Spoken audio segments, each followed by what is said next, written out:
नमस्कार, आदाब, सत श्री अकाल, प्रणाम सभी को। मैं सुधा तिवारी आपके साथ। आप देख रहे हैं क्राइम अटैक न्यूज। आज जो हम आपको कहानी लेकर आए हैं वो कहानी है उत्तर प्रदेश के बलरामपुर के ज़िले में एक लगता है इलाका जो वो मनिहार का जो एक इलाका लगता है, उस इलाके का नाम है बिलासपुर जो गांव होता है, वहाँ का एक लड़का होता है जिसका नाम होता है मन्नू के अभी 2017 में शादी हुई थी और उसकी पत्नी है, उसके माता पिता हैं और उसकी एक बहन है। मन्नू की जो पत्नी है, पत्नी का नाम होता है मनीषा। वही बात करें मन्नू की बहन की, तो मन्नू की बहन का नाम होता है सिंपी। इनका जीवन अच्छे से चल रहा होता है अपना, लेकिन कुछ दिन जब बीतता है तो ऐसा होता है, जब मन्नू अकेले था तो अपना ही खर्चा चलाना होता था। लेकिन वही बात करें, जब शादी हो जाती है तो बीवी बच्चे में अक्सर ही खर्चे बढ़ ही जाते हैं। जब बीवी हो जाती है, किसी की शादीशुदा हो जाता है इंसान, तो अक्सर खर्चे बढ़ जाते हैं। तो जब बीवी के खर्चे बढ़ गए तो मन्नू को सोचना है कि मेरा अपना खर्चा चल ही नहीं रहा था, अब हमें कहीं कमाना चाहिए। कमाने नहीं जाएंगे हम तो फिर किस तरीके से खर्चा चलाएंगे, कैसे बीवी का खर्चा उठाएंगे। ऐसा होता है, मन्नू कमाने के लिए घर से निकल जाता है और जाता है हैदराबाद। जब हैदराबाद जाता है मन्नू, तो वहाँ एक नौकरी करता है, एक कंपनी में नौकरी करने लगता है और वहाँ से पैसे भेजता है। यहाँ घर सही से चल रहा होता है अपना। एक घर में एक नौकर होता है और जो सारा काम धाम देख रहा होता है, घर का गाय भैंस वैंस हैं, जो और सारे काम है घर से बाहर तक, वो सारा देख रहा होता है। वही बात करें, उसके माता पिता भी घर में रहते हैं, माँ रहती है, एक बहन रहती है। ऐसा होता है, जब कुछ दिन बीतता है तो जब मन्नू बाहर चला जाता है तो उसकी भाभी घर में अकेली होती है। और जब भाभी घर में अकेली होती है तो उसकी बहन भी अकेले दूसरे रूम में सोती थी, भाभी अकेले अपने रूम में सोती थी। तो जो उसकी बहन होती है मन्नू की, सिंपी, वो कहती है, एक दिन रात को आती है, भाभी मुझे डर सा लग रहा है, मैं आके आपके पास सो जाती हूँ। तो उसकी भाभी जो होती है वो कहती है ठीक है, आ जाओ, हमें कोई आपत्ति नहीं है, क्योंकि दोनों में आपस में अच्छा तालमेल था और बैठती थी, बातें करती थी, दोनों नंद भाभी में आपस में मेल था। आगे लेट जाती है और ऐसे लेटती है, कुछ दिन बीतता है तो एक दिन ऐसा होता है कि जब उसकी बहन नंद सिंपी रात में जगती है तो देखती है उसकी भाभी उसके पास नहीं है। तो वो कहती है कि आखिर गई होंगी, कहीं वॉशरूम गई होंगी या कहीं और गई होंगी, जो कोई ज़रूरत के काम है, जैसे पानी वानी पीने प्यास लगी हो गई हूँ। सो जाती है, फिर उसको नींद आ जाती है। जब सुबह उठती हैं तो उसकी भाभी देखती हैं कि बगल में सोई हुई है, तो फिर वो सोचती हैं कहीं गई होंगी अपना काम से। बात यहाँ ख़त्म हो जाती है। दूसरे एक दिन फिर ऐसे ही भाभी उठती हैं और जैसे भाभी की चूड़ियों की खनखनाहट होती है तैसे फिर जग जाती हैं।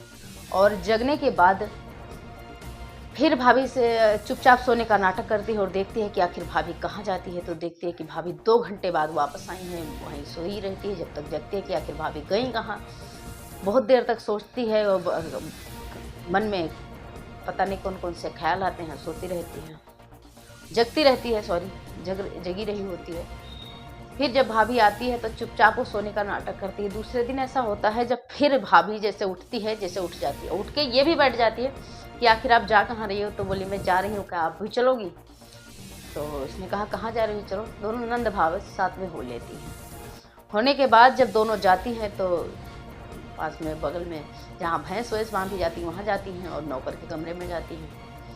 नौकर के कमरे में जाती हैं तो कहती है कि भाभी पहले कहती है मैं जा रही हूँ, तुम यहीं खड़ी रहो और मैं तुम्हें थोड़ी देर में अंदर बुलाऊंगी। भाभी जाती है, जो नौकर होता है उससे उसका थोड़ा नेगेटिव रिलेशन होता है। और जब ये उसकी नंद होती है, वो खिड़की से देख रही होती है। उसके बाद इसके हाथ से एक छड़ी गिर जाती है और जब वो नौकर कहता है कि बाहर है कौन, तो वो कहती है मेरी नंद है, क्या उससे कहो तो बुलाएं।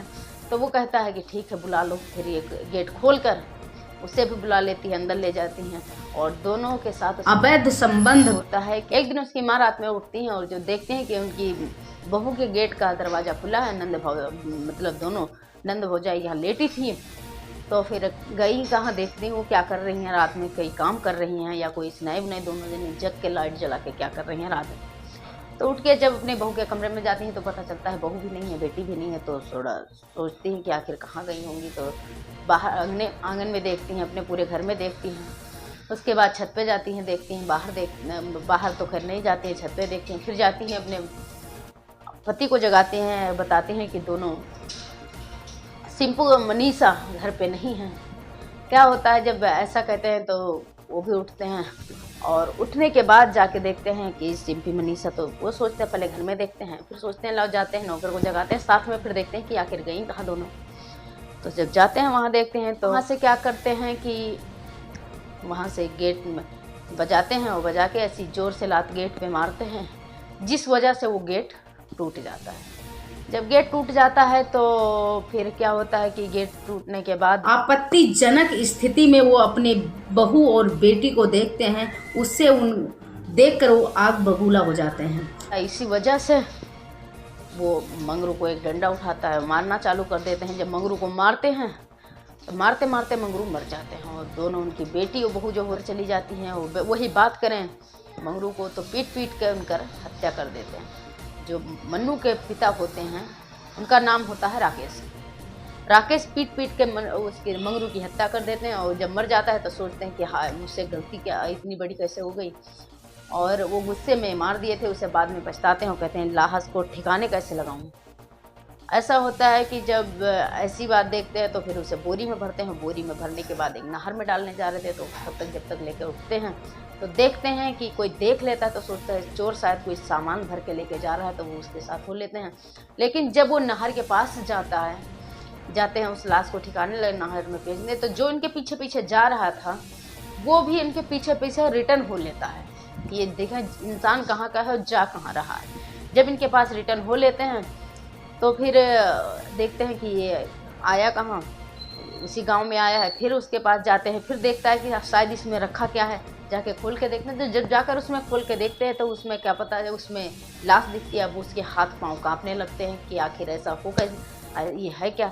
जब सुबह धीरे धीरे सुबह होती है, और सुबह होने के बाद जब ये प्रक्रिया गांव वाले उठते हैं तो गांव वाले को वो बताता है कि ऐसा ऐसा मैंने वारदात देखा है।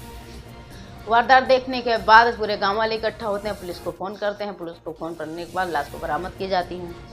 बरामद करने के बाद फिर उसकी पहचान होती है कि ये तो उनका इस गांव का उनका नौकर है। और नौकर होने के बाद फिर उनके घर जाते हैं और कहते हैं कि तुम्हारा नौकर कहाँ है। तो कहते हैं साहब वो तो 2 दिन की छुट्टी पर गया है, परसों ही गया है, आज तीसरा दिन हो गया। और तो फिर कहते हैं कि जो ले गए हैं वो बोलते हैं कि उसकी हमें लाश बरामद हुई है, चल के देखिए तफ्तीश करिए। वहाँ से पता चल रहा है कि आपका नौकर है। तो गए देखे, बोले हाँ साहब ये हमारा ही नौकर है, और ये 2 दिन की छुट्टी पे गया था, बहुत सही था, बहुत अच्छा था, काम अच्छे से करता था, सारी बात सुनता था। और बात करें वही कि ये इसे मारा किसने, रोने धोने का नाटक करते हैं। फिर वहाँ से चले आते हैं और कहते हैं इसके घर का पता बताओ। जब इसके घर का पता बताते हैं, वहाँ जाते हैं तो देखते हैं कि मंगरू तो वहाँ से गया ही नहीं था। फिर क्या होता है कि जब वहाँ गया ही नहीं था तो फिर पुलिस वालों को शंका होता है, और आकर फिर तफ्तीश करते हैं, गांव वालों से पूछते हैं कि आखिर मंगरू 2 दिन की छुट्टी पर गया भी था या नहीं गया था। तो वहाँ के जो रहने वाले लोग हैं वो बोले कि अभी तो मैंने शाम को भी देखा है, मंगरू छुट्टी पे गया ही नहीं था, कल सुबह भी मैंने देखा था, कल शाम को भी मैंने देखा था। तो पुलिस वाले के दिमाग में कुछ शंका होती है, और शंका होने के बाद वो राकेश से थोड़ा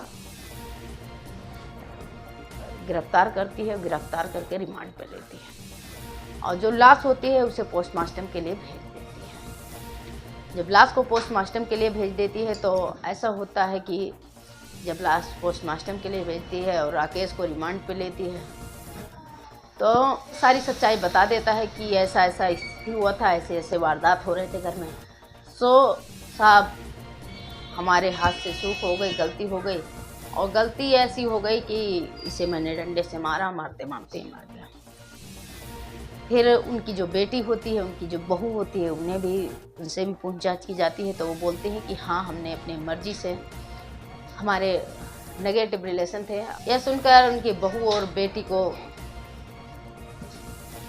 पुलिस होता है वो छोड़ देता है, और वही बात करें राकेश की तो राकेश को वो जेल में डाल देते हैं। बात वही करें कि जब वो होता है मन्नू, वो जब बाहर से ये बात सुनता है तो बाहर से जब घर आता है, ये सारी वारदात को देखता है, कोर्ट कचहरी के चक्कर होते हैं। अब कोर्ट जो फैसला सुनाएगी वो कोर्ट सुनाएगी, जो आगे अपडेट आएगी वो हम आपको ज़रूर बताएंगे। इस कहानी को दोस्तों सुनाना हमारा मकसद यही है कि आप जहां भी रहें सतर्क रहें। मैं सुधा तिवारी आपके साथ, आप देख रहे थे क्राइम अटैक न्यूज़। इस खबर पर आपका क्या राय है कमेंट में ज़रूर लिखें। फिर मिलते हैं अगली वीडियो में, तब तक के लिए धन्यवाद।